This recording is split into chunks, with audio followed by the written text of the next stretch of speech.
Hi అండి, welcome back to common రుచులు. నేను మీ శిరీష. ఈరోజు మనం చేసుకోబోయే రెసిపీ వచ్చేసి బొమ్మడాయిల పులుసు. ఇది చాలా సింపుల్గా ఎలా చేసుకోవాలో ఈరోజు చూసేద్దాం. ముందుగా స్టవ్ ఆన్ చేసుకుని ఒక కడాయి పెట్టుకోవాలి. కడాయి హీట్ అయిన తర్వాత 3 టేబుల్ స్పూన్లు ఆయిల్ వేసుకోవాలి. ఆయిల్ హీట్ అయిన తర్వాత 1/2 టీ స్పూన్ మెంతులు వేసుకొని లైట్గా వేయించుకోవాలి.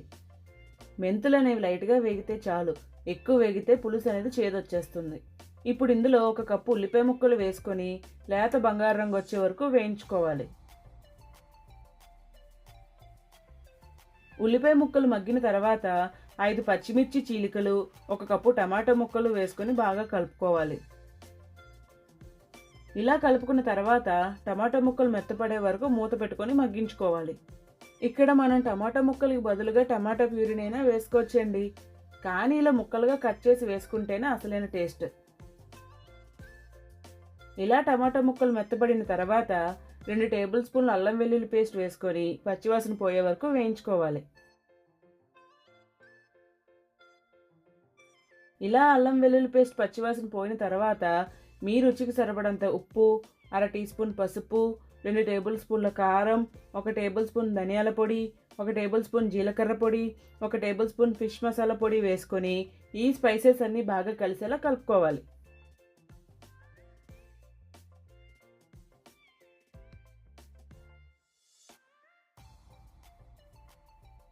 ఇలా కలుపుకున్నాక ఆయిల్ సెపరేట్ అయ్యే వరకు మూత పెట్టుకొని మగ్గించుకోవాలి. ఇలా ఆయిల్ సెపరేట్ అయ్యాక ఇప్పుడు ఇందులో మనం ముందుగానే శుభ్రం చేసి పక్కన పెట్టుకుని బొమ్మిడాయిల్ని వేసుకోవాలి.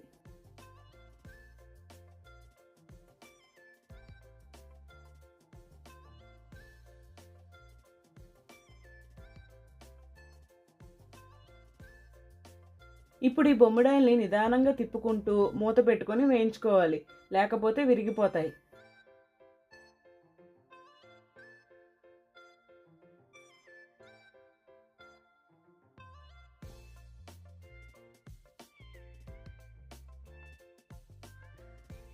ఐదు నిమిషాలు వేయించుకున్న తర్వాత ఒకసారి కలుపుకొని ఆ తర్వాత 1 కప్పు చింతపండు రసాన్ని వేసుకొని బాగా కలుపుకోవాలి. అన్నట్టు మరొక మాట, నా వీడియోస్ నచ్చితే సబ్స్క్రైబ్ చేయండి, మరెన్నో రెసిపీస్ మీతో షేర్ చేసుకుంటాను.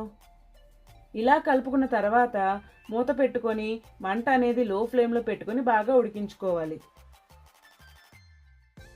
ఇలా మరుగుతున్న సమయంలో స్లోగా చేప ముక్కలు విరిగిపోకుండా స్లోగా తిప్పుకుంటూ ఉడికించుకోవాలి.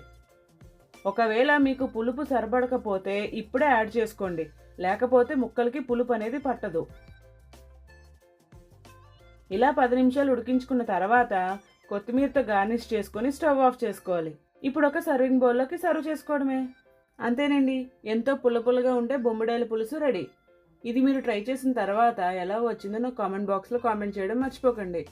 అలాగే వెళ్ళే ముందు నా ఛానల్ సబ్స్క్రైబ్ చేసి వెళ్ళొచ్చు కదా. అమ్మ వంట నచ్చితే లైక్ చేయండి, షేర్ చేయండి, కమెంట్ చేయండి, దాంతో చేయండి.